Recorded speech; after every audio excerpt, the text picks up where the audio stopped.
Merry Christmas. The 49ers play in 3 days.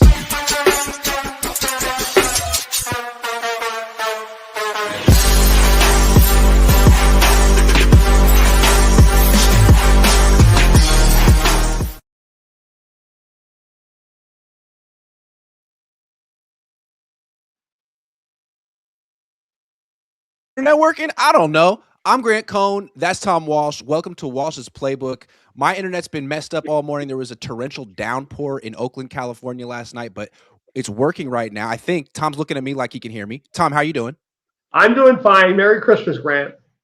Merry Christmas. Thanks, everyone, for tuning in. I know you guys are with your family, but there's going to be some football on, and while you're watching some games that don't matter, let's talk about a game that does. Before we talk about the upcoming game against the Bears, I want to get Tom's take on what the Niners did against Phillip Rivers. I was watching in person. You were watching on TV. You got a better feel for like exactly what he was doing at the line of scrimmage. We don't really see quarterbacks do that stuff very much. So how impressed were you with Rivers, and can you sort of take us inside the chess match between him and Robert Saleh? Okay. To be on that first half, to be honest, the audio was perfect. You could hear him making all the commands, directed traffic, and everything. It was like a masterpiece theater. You could draw that up, and from an ideal perspective, exactly what you want to have a quarterback demonstrate, exhibit, and how he could, quote unquote, basically be the coach on the field. And it was phenomenal, really. I tell you, all of your viewers, if they can go back through YouTube or wherever means they have for technology, watch that first half again and just listen to him talk and direct traffic.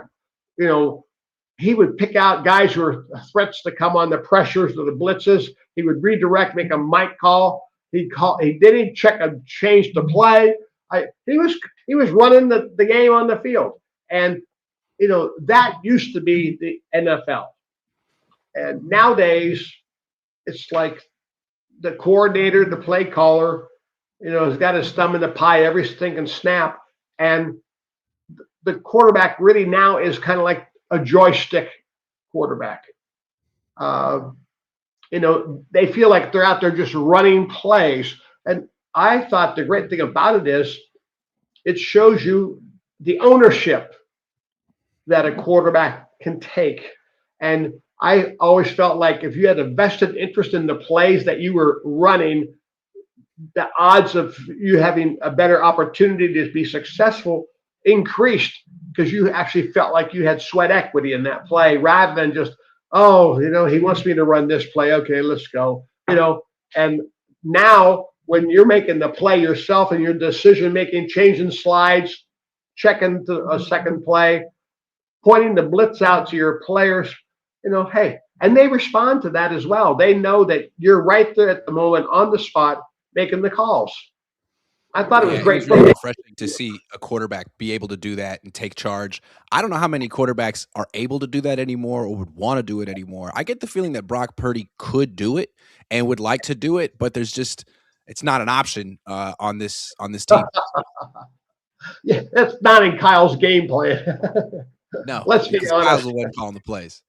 I tell you what, let me ask you before we get to Kyle, what did you? It seemed like Rivers was having his way with Robert Saleh, and afterwards, Robert Saleh and the defense really admitted like they didn't expect the Colts to come out passing like that down the field. They thought all they had to do was stop Jonathan Taylor. So, what was Saleh doing wrong at first, and did he ever get it right, or did Rivers just get tired? well, you know, the thing about it is they came out ready to play the run. They shut down Taylor for the whole ball game, really. I mean, and they had a mindset all week: stop the run, stop the run, stop the run, stop the run. But their minds mentally were not tuned to being concerned about the passing game, so they got stung early, and then they were able to retool, kind of change their mental aspect, and realize, okay, this guy can throw the ball a bit. So now we'll tighten up our zone coverage concept. Don't give him any easy throws. And then, you know, it became more of an ordinary situation where they were able to control the game. Yeah. we were talking last week about, maybe rushing 3 and dropping a lot of people into that underneath zone, and I don't know that Robert Saleh ever did that. That's the kind of stuff that coaches would do against Drew Brees 10 years ago, and it seems like, Philip Rivers wants to throw that pass to the tight end or to the wide receiver running a drag route. Like, maybe flood that underneath zone and get him to do something else. That's what I would have done. Well, the thing about it is the Niners are not a great pass rush team. They struggle for four guys to get a sack, Yep. So then if you can't, the old joke just be if four can't get there, send five. If five can't get there, send six. Conversely, if your four can't get there, well, rush three, contain, and then now play five under and three deep, play six under and two deep, and clog all the underneath zones and pack the field from the line of scrimmage to about 12 to 15 yards of depth and force the quarterback to have to be just pinpoint precise throwing the ball because you've got too many bodies defensively clogging the throwing lanes. Yeah, it's interesting. If you can't get there with 4, usually they say bring 5, but that's not what Saleh's doing. He's blitzing, I think, less than any other defense in the league, and it's an interesting choice. What do you think of that? And I guess he just doesn't want to give up big plays, and he feels like he can tighten up on third down and in the red zone. Yeah, and the one thing about it is, I'm sure he's really in touch with what they're doing from a statistical perspective, the success that they're having, and he looks at his players, he looks at their skill sets, and think about it. If he sends 5 or he sends 6 and they can't get there or they get picked up, what is the secondary like for him to be able to play coverage in those situations and be successful? So he decides that I don't want to expose my secondary to the big play. We don't have quality corners. We don't have, a quality safety. They're lacking the premier defenders who can be locked down, shut down corners and safeties. So therefore, he's being smart and that he's not putting the team in peril by playing coverages where they're not going to hold up. So he's playing more conservative defensively. I want to say not to lose, but not to expose themselves to where the big play can bite him in the butt. Well, it seems to be working to a degree. I mean, their stats are interesting. Like, they have some really bad stats. They have the worst pass rush in the league. They're not even really trying to manufacture one, and yet their defense ranks 11th in points allowed. Despite all the, I mean, that's pretty good. Despite all the injuries and yards they've given up, just 11th in points allowed. It seems like it's working so far. Although they did give up 27 in this last game. Well, Grant, also look at this when you talk about 11th in the league in points allowed and things. How many big plays are they giving up?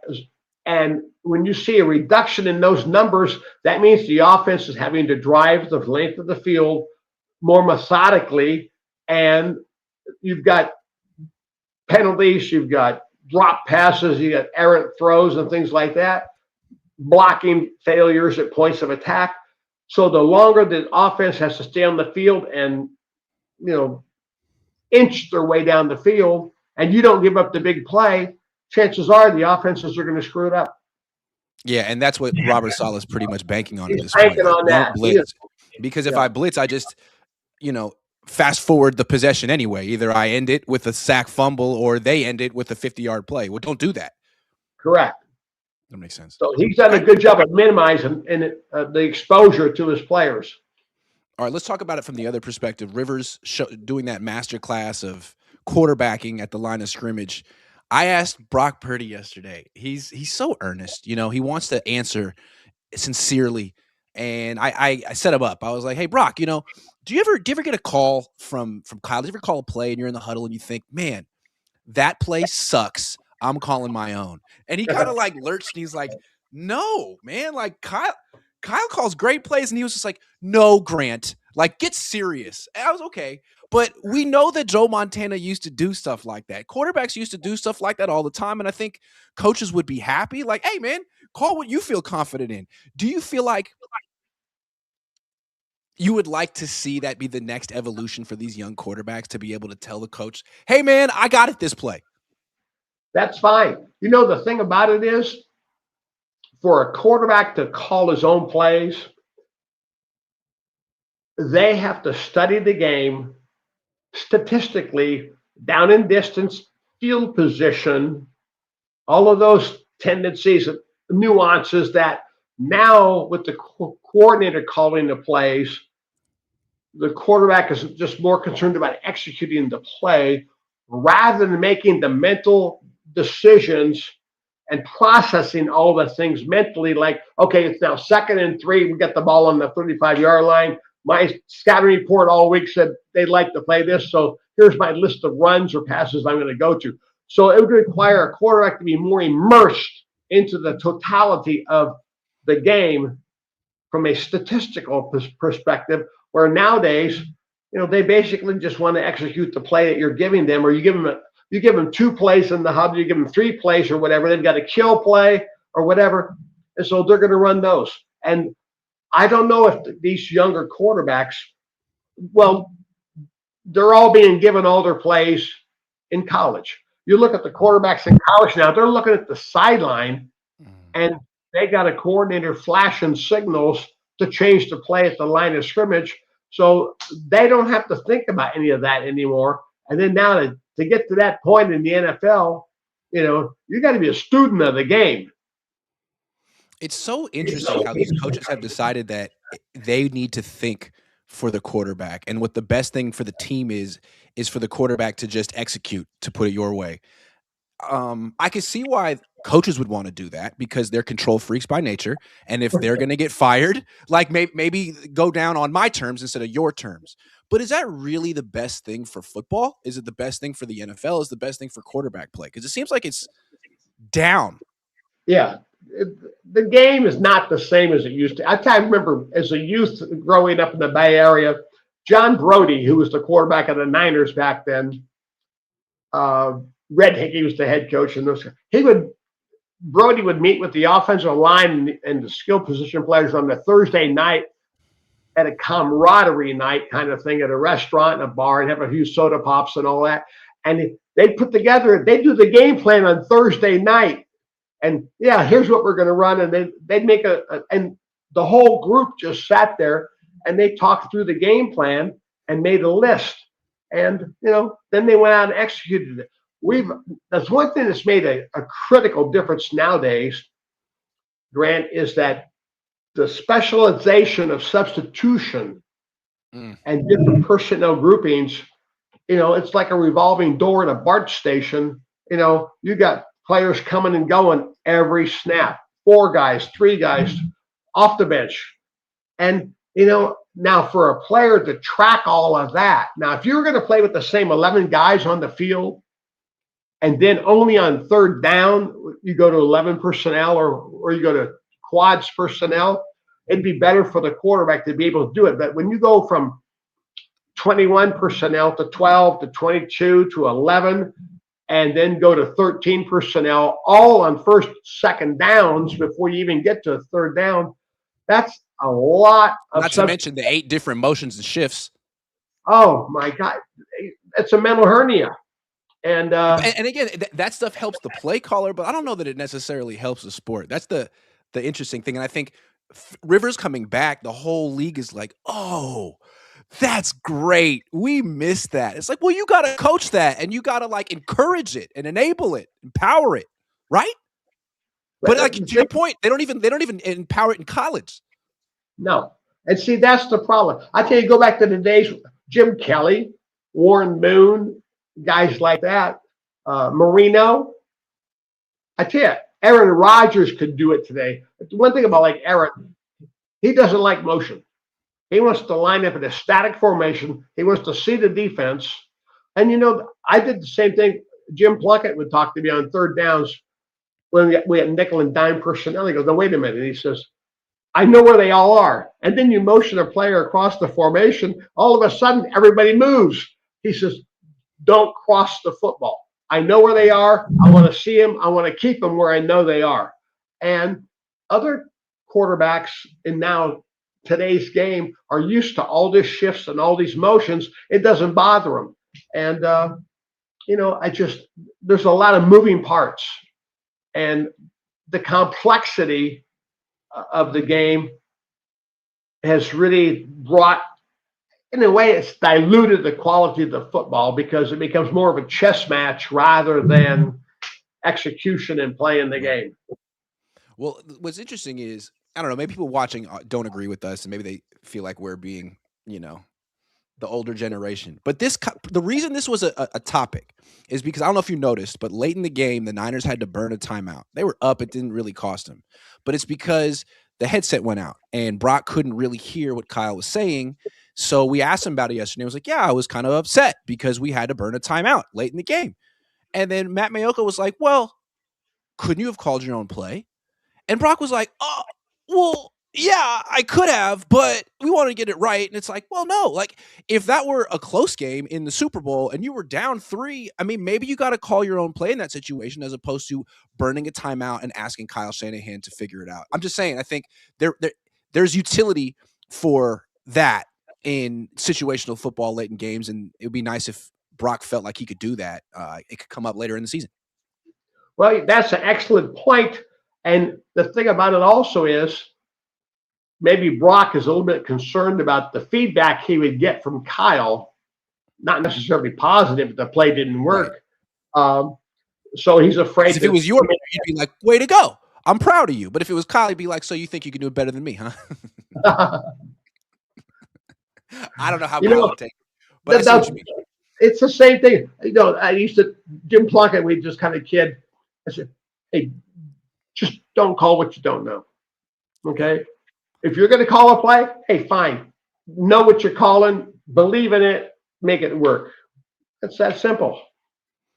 All right, we got some more to talk about with Brock, but first want to shout out my sponsor, 1-800-CONTACTS. They're now my official contact provider. Needed contact providers, got one now, 1-800-CONTACTS. For over 30 years, they've been the leader in online contact lens delivery with millions of contacts in stock. They offer fast, free shipping on every order. They have free returns and exchanges. They provide a way to renew your contact lens prescription from home with their online vision exam. They have a best price guarantee, and they have extra discounts like this one right now. Getting contacts doesn't have to be a hassle. Let 1-800-CONTACTS get you the contact lenses you need right now. Order online at 1-800-CONTACTS.com or download the free 1-800-CONTACTS app today. All right, I want to get you this stat. Let me find it real quick. I should have had it prepared. But Josh Dubow does a great job. And he's with AP. He's been looking at the split stats for Brock Purdy. And he found a very interesting one about Brock Purdy throwing over the middle and Brock Purdy throwing outside the numbers. I'll get the exact numbers for you in a minute. But basically, Brock's been really good wherever he's thrown most of his career. He's always been a little bit better throwing outside the numbers. Don't know why. This year, his quarterback rating over the middle is 50-something. And outside the numbers, it's like 130-something. What do you attribute that stark split? Well, let's get the numbers of bodies. Yep. Between the numbers and through the hash marks as opposed to the number of defensive bodies outside the numbers. It's a much cleaner, clearer picture if you throw on rhythm and timing outside the numbers. When you have patterns called where you're throwing the ball inside on the square ends and other patterns that Kyle likes to throw over the years, whether it was Garoppolo or CJ Beathard or whatever, they got a lot of interceptions on those balls. You got a lot more traffic from the defense in the. It's like a jam-packed freeway throwing the ball into the middle of the field when you have all these defenders there. You got a free safety, you got linebackers, you got to throw through lanes of defensive linemen as well, where you're throwing outside the numbers. You have a much cleaner look as to where you're going. And the Niners have always, under Kyle, if you go back and studied all of the quarterbacks, you'd find out that they have a higher percentage of interceptions on throws going in the middle of the field on the square end patterns and things like that than they do on anything going outside the numbers.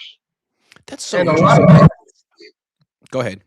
No, I was just saying, a lot of it is that defensive coordinators also keep a scattershot chart of where all the balls are going. And when they start to see that you're throwing, especially by down and distance, the preponderance of balls are going into a certain area of the field, well, hey, they're going to pack it in.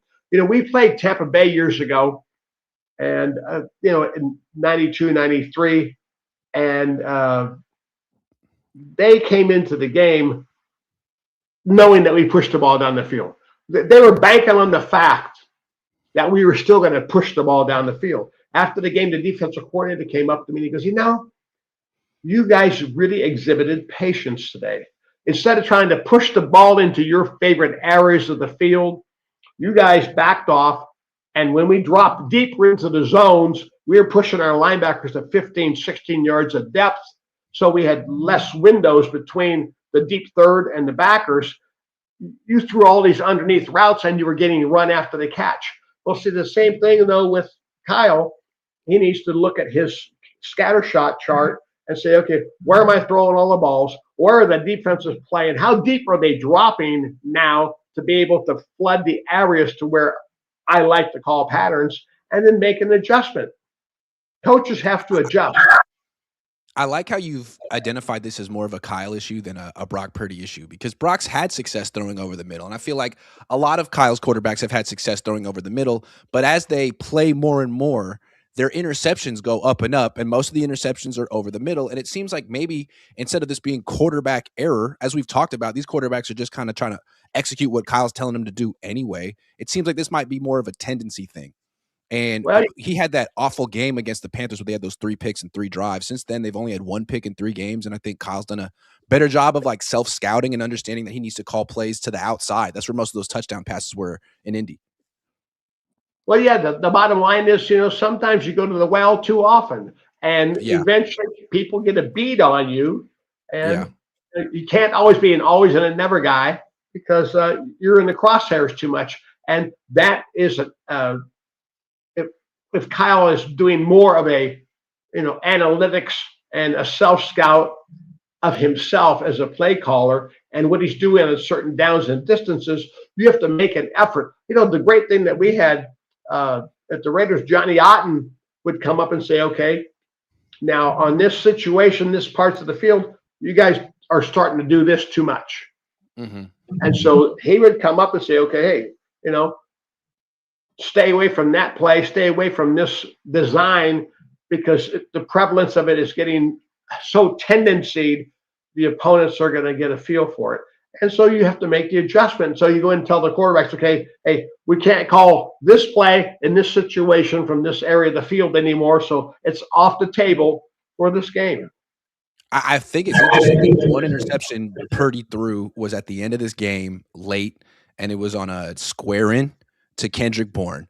And it was like, yeah, Kendrick should have caught it, hit him in the hands. Yeah, Brock should have thrown a better pass. It was high. But like, Kyle, you're up 14 points with about 4.5 minutes left. Did you need to call that dig right there, man? Because it's an inherently risky pattern. It's true. See, what's it take? It's like, what's it take to win the ball game? You've already got, a boatload of points. The game's over. Just, Don't give them new life. I mean, all you got to do is run the ball or throw it to the flat to your all-world fullback. He'll get you 6 yards. You don't have to force it over the middle of Kendrick Bourne. Anyway, that was my little rant. But I think it's interesting. It seems like we saw it against Carolina. Carolina was so ready to take away that dig over the middle. Like, ever since then, I think Kyle's been a little bit smarter, much smarter about when and when not to call that pattern. Grant, after a while, he becomes a little gun shy to call it because it's having bad return on investment. So, like, okay, Kyle, talking to Kyle, I got to stay away from doing this because it's having negative return on investment. It's not working. Get away from it. And it's interesting. It's like, who are you going to throw it to? We talked about it a couple of weeks ago. You like throwing that play to a wide receiver who's lined up outside the numbers and then breaking, getting the ball just as he crosses the numbers, not when he's at the hash mark. So Jawan Jennings often in the slot. Kittle's a tight end. You need someone sort of on the edge to run that. And it's like, who do you want to throw it to? Kendrick Bourne? That didn't work. Demarcus Robinson? Ricky Pearsall. That's been an interception waiting to happen. I mean, I don't know. The thing about this, I don't know if the Niners, quote unquote, have that receiver. Yeah. Well, who has skill set and has the build and the knack and the feel for running that square in like it should be run. Well, At the Raiders, Ayuk we was had pretty good until his knee blew up. yeah. Well, yeah, Yeah, that ship has sailed. that ship has sailed. They're gonna have to get that guy in the offseason. Let's look ahead to the Bears. Let's start with Robert Saleh's side of the team, the defense against Ben Johnson's offense. I asked Robert what he thought of Ben Johnson. Remember when I don't know who asked Robert about Liam Cohn? He had that real slick answer, like, "Yeah, he steals signs really well," and had to backtrack. I asked him about Ben Johnson. He didn't say anything about stealing signs. He's like, "Yeah, he's really good. He's up there with Kyle and McVay and LaFleur."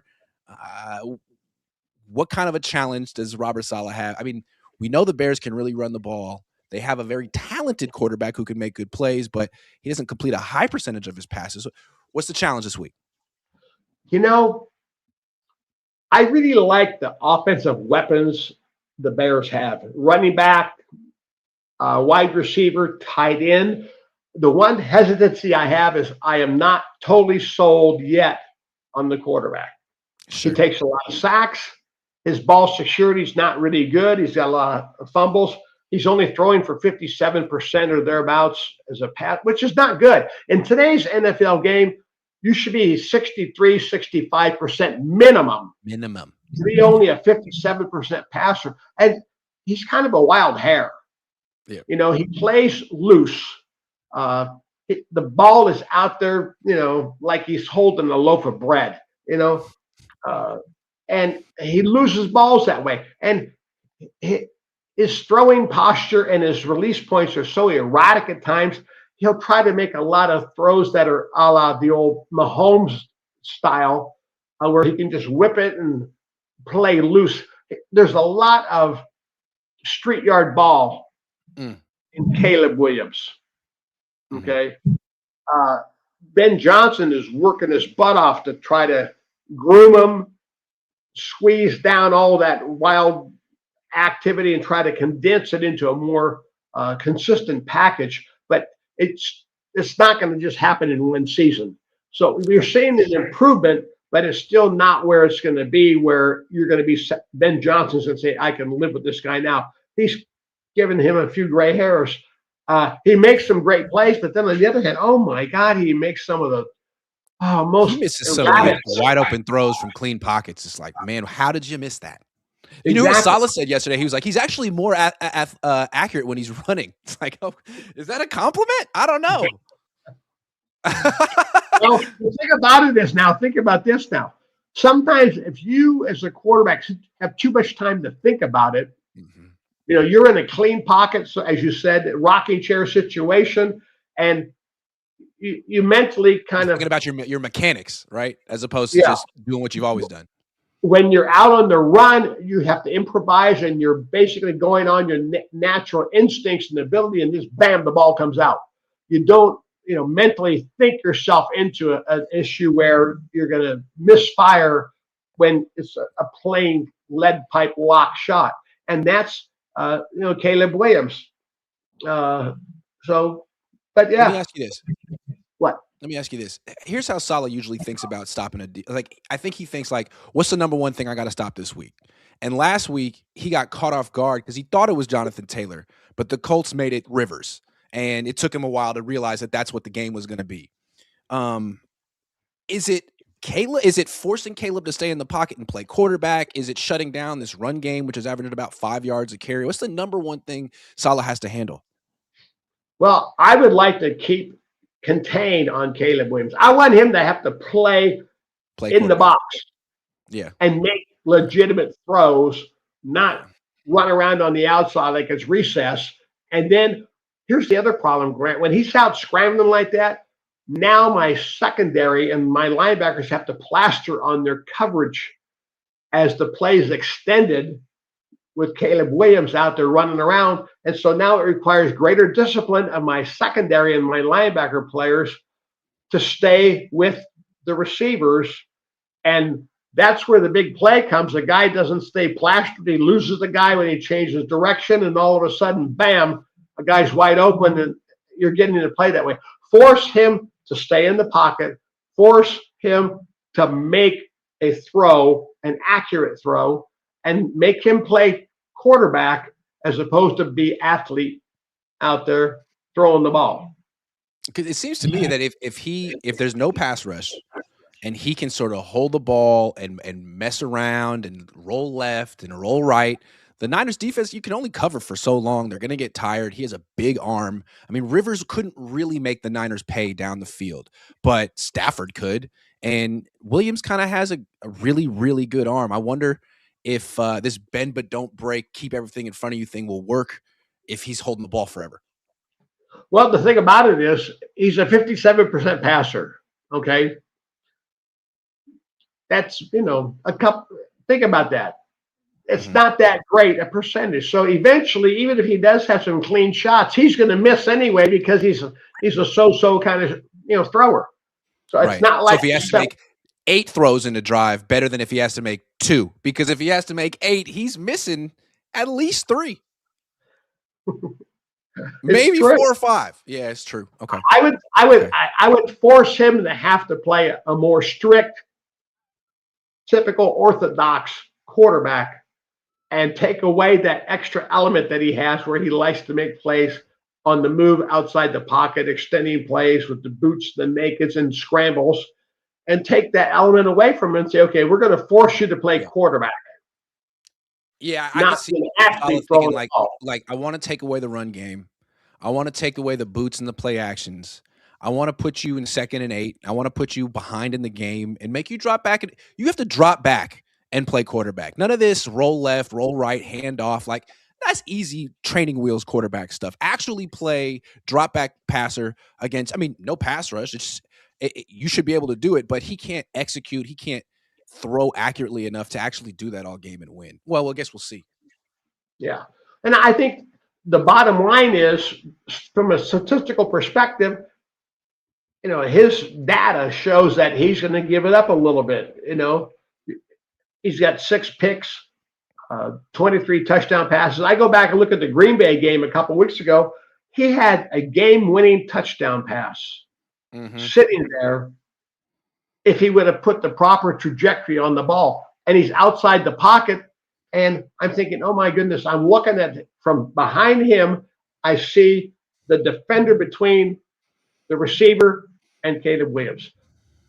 Put some air over the ball, put some top on the ball. You got the game-winning touchdown. Instead, he throws a flat ball that ends up getting picked. Yeah, that was bad. He has some really bad moments like that. But see, that's what I'm banking on. As a defensive coordinator, I'm banking on him. It's remembering that. How bad are your bad plays? Right. Like, from their perspective, an ideal game for them is run the ball 35, 40 times, pass it 20 times, let him be a playmaker who scrambles for some first downs and makes some things happen. But winning and losing isn't really determined by Caleb Williams. We don't want to put the whole game on his shoulders and ask him to drop back 50 times. That's how you lose. Yeah. The other thing now, he does have the ability to run. He's averaging over 5 yards a carry on his scrambles. So now the thing about it is, if I'm concerned about him running, that's going to limit some of my coverage choices for Saleh on, say, 3rd and 9, 3rd and 10. I can't play a too high man-to-man under and play a concept like that and not have anybody who's spying on Caleb Williams, because then the whole field opens up like the Grand Canyon. Phillip Rivers wasn't going to run, for anything. So I could play that coverage against Rivers because he's not a run threat. But I go against a Caleb Williams on 3rd and long and situations like that. I can't play 2 high safeties and man under and only have 4 rushers, and I've got no free defender to spy on him because he's going to run forever. Yeah. So I have to restrict my coverage choices predicated upon his threat to run the ball. Well, it'll be interesting to see if the Niners can do it. We're going to get into Kyle Shanahan and Brock Purdy against Dennis Allen and this Bears defense in a second. But first, we got another sponsor to shout out, Fabletics. As you know, there's essentially they're sponsoring the wardrobe of the Cohn Zone. Most people use Fabletics as like athleisure wear, so like stuff that you could play tennis in or go to the gym in. I needed a suit, so they were so gracious. They sent me a nice green suit. I wear it at home games, not in Indianapolis, it's too cold for that. But at home games, I'm I'm supplied by Fabletics. It's really nice. It's breathable. It's comfortable. And they have amazing deals. Like right now, I got an exclusive offer just for you, 80% off everything when you sign up as a VIP. Head to fabletics.com/Cohn and sign up as a VIP to get 80% off everything. This is only available through my link, so go to fabletics.com/COHN to sign up as a VIP and get 80% off. That's fabletics.com/Cohn if you want to dress just like me. All right, Tom, let's get into your playbook. This is Walsh's playbook. This is the crescendo of every week's show. The Niners offense versus the Bears defense. The Niners offense is having a real good season. I don't think it's any coincidence. I think they're getting some real good tips. So what do they got to do this week? Dennis Allen, look, this Bears defense isn't great, but they do one thing great. They have 21 interceptions. And if Kyle Shanahan isn't careful, they will intercept Brock Purdy many, many times. So what is the assignment this week? Well, the safety Bayard's got like 6 picks. The corner has got 5. Those are pretty good numbers. If you look at, through 15 games and you got 6 interceptions for a safety, that's pretty good. The one thing about which is, Dennis has been around a while. Allen is a decent defensive coordinator. I hate to say it. You go back and you look at that Indianapolis Colt defensive coordinator last week who had been in Cincinnati the year before when they led the league in allowing the most points. They terminate him and he goes over to Indianapolis. Well, he took the same defensive playbook and it's got holes in it like Swiss cheese. Well, this guy's going to play a little bit different. You're going to get pressure also from Dennis Allen. Mm-hmm. You're going to get blitzes. You're going to get disguised looks. He's sorting through all of the shifts and motions. And I think the key thing for, them coming into this ball game is that if he likes a defensive front and coverage scheme, despite all the shifts and motions, he's got to tell his players, hey, we're going to play it regardless of what they do. We're not going to load it and reload it and then check again and make another check. And so I think that's important for Kyle to figure out early how Allen is going to respond to all the shifts and motions and then figure out which ones work the best that give you the advantage. And the other thing about which I have a concern, Kittle is a phenomenal game last week, of course, but with his ankle being tender like that, they've got to come up with someone besides McCaffrey and Kittle to catch a few balls also, because I don't know if you can just lay the whole load on McCaffrey and back off from Kittle saying, well, I can't target him 10, 12 times. He's got a run block and all of that. And by the same token, his ankle's tender. And so I think it's important that we see some other tight ends in the game for the Niners to spell Kittle so that he doesn't get, worn down and that ankle ends up getting tweaked or whatever. Then he's out for the rest of the game. And then they really are in trouble. Yeah, they need him for the playoffs, and they've clinched a playoff spot. So while they want to beat the Bears and they'd love to get the number 1 seed, they have to be smart and not make this worse so they don't have George Kittle in a playoff game. It'll be interesting to see what they do without George Kittle in this game, if they don't have him or if he's not 100%. They have McCaffrey. They got to get someone else involved. Jake Tonjes has been a weapon. Ricky Pearsall was a limited participant in practice. It seems like they'd love him to come back if he can do it. Ricky Pearsall, though, he goes out and he makes one play, and then all of a sudden he's hobbling off to the sideline. And you've got to have dependability, reliability in your players. And how can you package a lot of things offensively around a Ricky Pearsall when the guy can't line up and play 4 snaps in a row or 3 snaps in a row, or he's after one series is over in the blue tent with the trainers, getting checked over. And, you've got to have some durability. And that's the one thing lacking from him. Huh? Yeah. He seems like he needs to get a lot stronger and a lot more durable. Yeah. Conversely, that's one reason why you like Juwan Jennings as much as he may not be able to run like you'd like him to run, but the guy is a physical player. He can get knocked around and he can knock you around and he still comes back in there and he's out there all the time. And so there is the durability factor that he does give you that. You have some limitations about what you can do with a passing game with him, about certain routes are featured better for him than other routes. You don't have a whole tree. There are only 2 players the Niners have on offense for which Kyle has an entire passing tree available for them. That's McCaffrey and Kittle. Everybody else has a mini version. They've got a menu that's been scaled down, predicated on what they can run and what they can execute. And now your offense has to be structured around what those guys can run. So when I get those other receivers out there, I have limitations on what I can call with them as a primary receiver. Well, a couple of weeks ago, both of us were saying, Kyle, we love you. You're doing a great job, but we don't understand why you're throwing so many passes, calling so many pass plays for McCaffrey and so few for Kittle when he's clearly Kittle, the best player on your team. He's watching the show, big fan, both of us, took the advice, started feeding Kittle left and right. Now Kittle's got an ankle injury. I don't know if that's our fault. Maybe it is. I'm sorry. I don't know. Maybe he can't handle it, but he needs another suggestion. And this is the pass reps portion of the show. Usually we have the pass reps interface. Today we're going to go old school and just do pen and paper. Yeah, whiteboard, baby. Let's do it. Okay, what are we looking at? Okay, now I love this play. And Kittle would be perfect at it. Tongas would be perfect at it. We used to run this with Todd Christensen, Ethan Horton. This is a red zone thing. You can see I put between the 25 and 15-yard line. The great thing about it, our buzzword for it was Y soup, which is short out and up, SOUP. Okay. And so on the front side, I'm going to tighten down the Z receiver a little bit because I'm going to run the tight end on the short out and up and wheel it up the sideline. And so I want to run that bang 8 route 12 yards and snap it off there to a skinny post with the flanker. That'll hold the free safety so he can't run across. If I run him on a hook, for example, he can go over the top and go help on the soup route, the short out and up. But if I run that skinny post, and I'm going to hold him there, now I can take Tongas, I can take Kittle. And here's the great thing, Grant.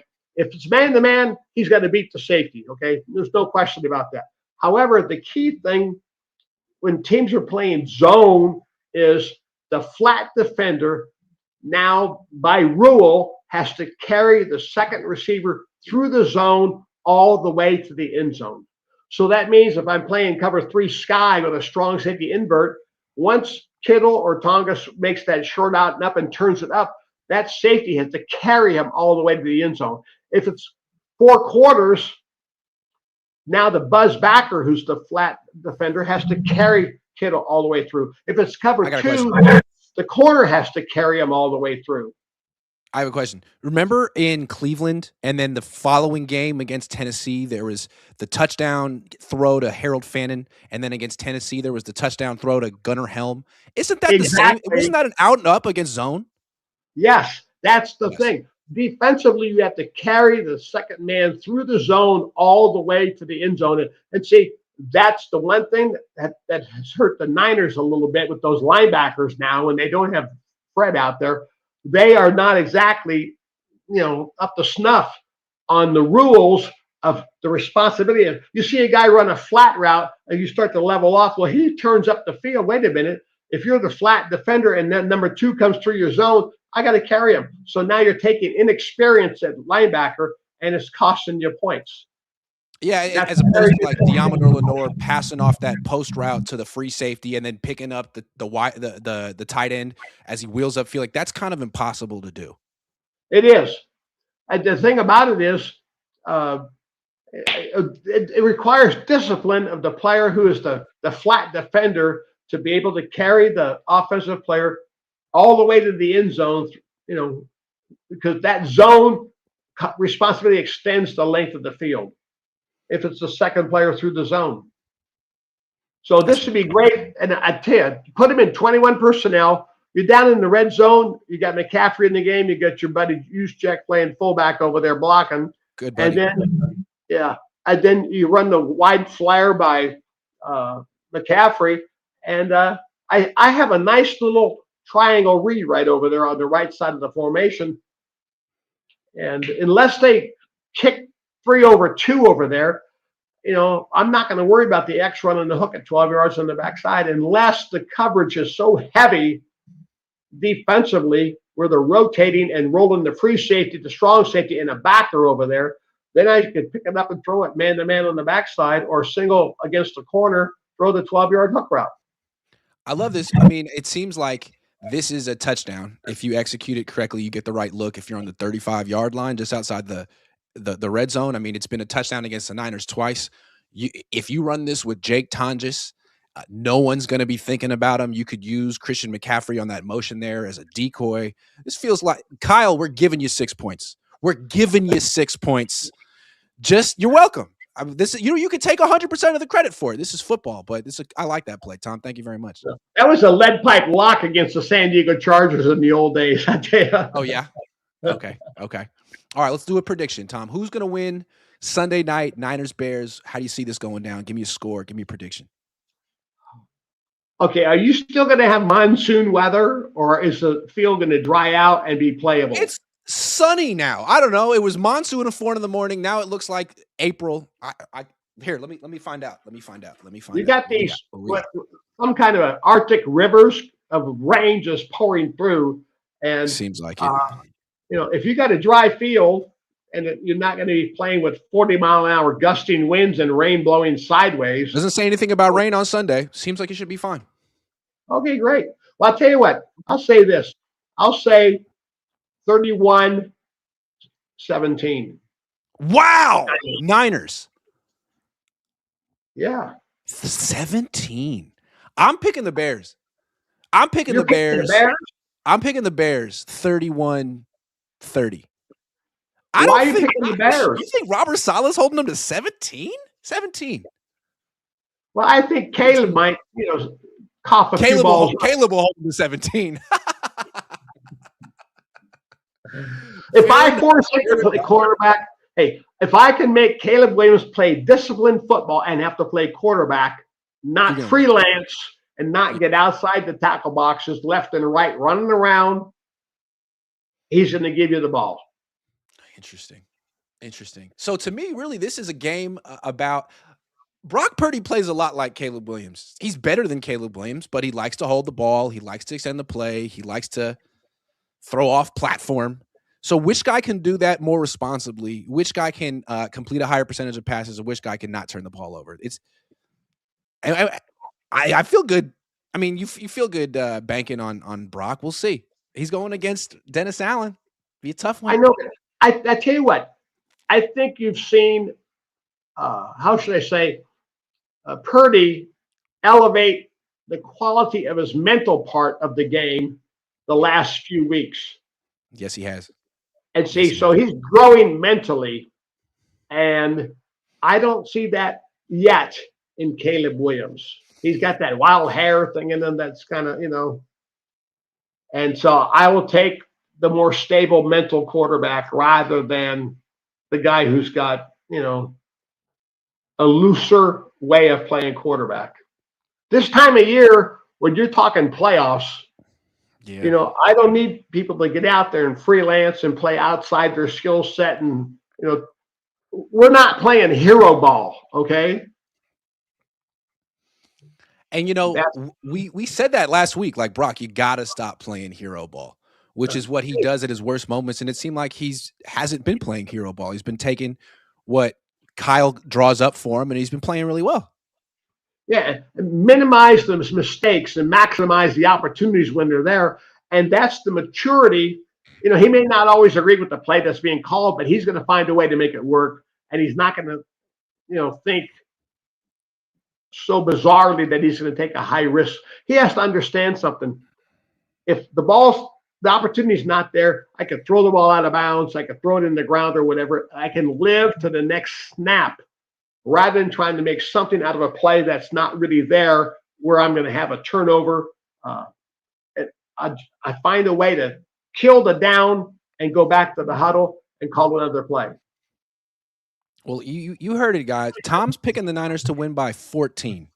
I'm picking the Niners to lose. All of a sudden, I feel stupid because Tom's usually right. I don't know. I feel like the Niners defense isn't good, but they keep finding ways to be good enough. If they hold Caleb Williams, if they hold forget Caleb. If they hold Ben Johnson to 17 points, that would be a pretty big accomplishment for Robert Saleh, I would think. Even with even with the wild hair at quarterback. Hey, that would be excellent. No, seriously, the Yeah, thing it would. about it is the discipline.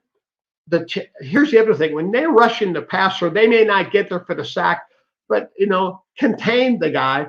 Don't Yeah. everybody be on the same level and then have the whole field open up for Caleb Williams because you all have passed them by. Four guys have waded through the muck, and now he's got nothing there in between him and the 15 yards down the field. So I want him to, Robert, say, okay, let's make Caleb Williams play a disciplined football game. Make him play quarterback, not just be an athlete running around out there in space, romping around in the yard. This is not recess. Okay, And make him play. you and I have been talking about with Saleh for like a decade about not just Saleh, the Niners, about containing mobile quarterbacks.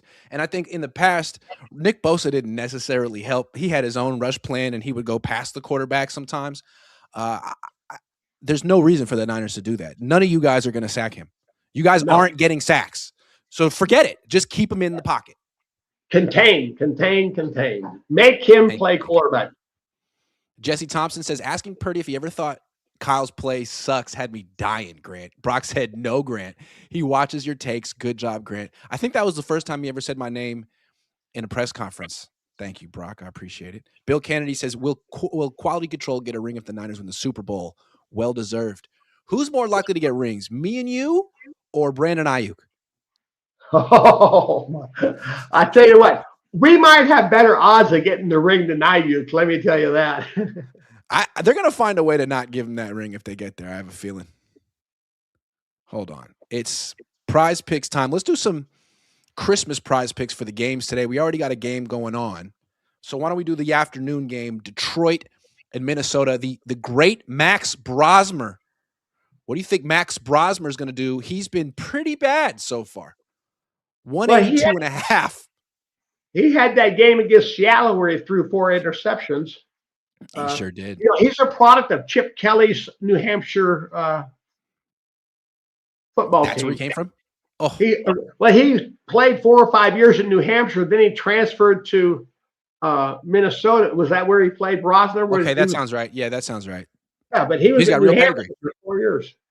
Okay. All right. So that means he's going to throw for 200 yards. No way. No. Fewer. Oh, my goodness. Okay. All right. How about Jared Goff? 247 and a half.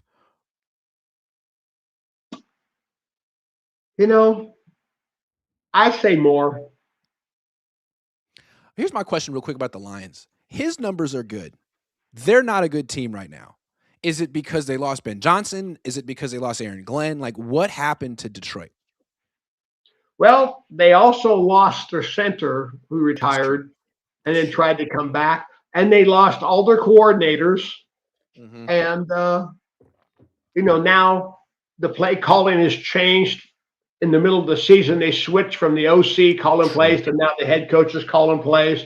So, the funny thing about it is they had such great success last year, then they'd lost so many key elements. It's like you've got so many spokes on your bicycle. All of a sudden, you pulled 4 spokes off of your bike and you took your snips and just cut them out. Well, that tire, that wheel is not as stable as it used to be because you've lost 4 spokes. And the same thing, you lost your offensive coordinator, you lost your defensive coordinator, you lost your center. You also had injuries in the offensive line. It's going to end you a ton of injuries on defense as well. When they made John Morton the OC, I had a feeling it wasn't going to end well. I mean, John Morton. John Morton was the pass game coordinator for Harbaugh. That was easily the weakest part of that team. And I mean, he couldn't get the ball to Jamison Williams at all this year, and then he finally got replaced. So yeah, that is funny. Dan Campbell looked like such a great coach, but as soon as you lose the offensive coordinator, it's like, man, all he does is yell and do rah-rah stuff. It's not working. Oh. Who's the brains of the operation? All right, we got a couple more. Let's say Justin Jefferson, 62 and a half receiving yards playing with Brosmer. I feel bad for this guy. I say fewer. He's dying on the vine out there, wide receiver this year. Oh, my goodness. Terrible. I feel sorry for the guy. How about my favorite running back in the NFL, Jahmyr Gibbs, 76 and a half rushing yards, more fewer? Oh, I'll say more. That kid is so electric. I tell you what, he's reminds you of a Barry Sanders kind of guy, a Walter Payton. Absolutely. Would Just you say he's the best phenomenal. running back in football? I would say that. I know everyone loves McCaffrey, but now are you talking about as a pure runner, or are you talking about a runner The and total a receiver? package. The total package. I tell you what, I would. Well, he's more explosive than McCaffrey. He's more I'll take explosive him than over anybody. McCaffrey. I like him. Okay, how about David Montgomery, the other running back, 33 and a half rushing yards. I'll take more. Yep. They like to run the ball. They're committed to it. How about receiving? Amon-Ra St. Brown, 78 and a half receiving yards. Oh, I'll say more for him. I tell Yeah. you, that's Okay. Goff's go-to guy. Yeah, that's his security blanket. Absolutely. Okay. Those are our picks. Check them out. This is for this afternoon's game. We're going to flex it, submit it. And if you don't have the app, download it today. Use promo code COHN, COHN. If you play just $5, you get $50 instantly in lineups when you use my promo code. We got a couple more super chats. If you're just tuning in, Tom thinks the Niners are going to beat the Bears. And I don't know why I'm surprised. I'm questioning my pick. I think I'm feeling insecure about my pick. Bear Truth says, CW don't turn the ball over much. Look at the stats. He's one of the best. He doesn't throw a lot of picks, but he does fumble. Yeah, he's got 6 interceptions, 7 fumbles, 23 sacks, I think. Yeah, the sacks, that's the thing. And like you could say, or I said that Caleb Williams and Brock Purdy kind of play similarly. Brock is one of the few quarterbacks in the league who's able to hold the ball a long time without taking a lot of sacks. He does a good job of avoiding sacks and not creating negative plays. Well, the Minus key thing about Brock also is that he always knows where his check down people are, so that when he's holding the ball and it's not developing downfield, there's somebody in the vicinity within 5 to 6 yards of the line of scrimmage to where he can dump the ball and Yep. put it in the back's hands or tight end's hands to let them run after the catch. Too many other offenses that you look at nowadays in the league don't have that check down element as tightly knitted into their past concepts. And that's why you end up with quarterbacks having bonehead plays. Or a 57% completion percentage. Although I would say it's probably more a Caleb Williams thing than a Ben Johnson thing. I think with Caleb, he's playing hero ball. He doesn't want to check the ball down. He wants to be the check down. He wants to run. And that's how you get a guy completing 56% of his passes. I think Shador Sanders is kind of like that. He's not the athlete that Caleb is, but he holds the ball forever and doesn't check it down. And that's why his numbers are what they are. Well, look at Goff's numbers with Ben Johnson in Detroit, and then look at Caleb Williams' numbers with Ben Johnson in Chicago. And check it down. They have similar offensive styles. You look at the wide receivers Chicago has, the tight ends Chicago has, the running back Chicago has. Hey, there's not a lot of difference except at the quarterback position. Where would you rank Caleb Williams 1 through 32, roughly, among NFL quarterbacks? Top half, bottom half? Oh no, I would put him in the top half. Yeah, I put him at 15, 16. He's ascending, but slowly, and he's still pretty green. He's got some growing to do, maturation mentally in terms of the decision making process, but he's got the skill set. And there's other guys in the league who might be sharper, mentally right now, but their skill set is not anywhere near close to his skill set. If Tom's right and the Niners win this game 31-17, I'm picking the Niners to win the Super Bowl. I don't care. That's 31-17. If their defense can do that, then they have a good offense, a good special teams, and a defense that's punching above its weight. That's a recipe for a Super Bowl. I told you 2 weeks ago, the Niners have an opportunity to stay in their own beds, stay at home for 7 consecutive weeks, which includes the bye weeks and all that stuff. If they win out, they can be at home for 7 consecutive weeks and not have to pack a bag, not have to get on a plane. To me, that's a tremendous motivator.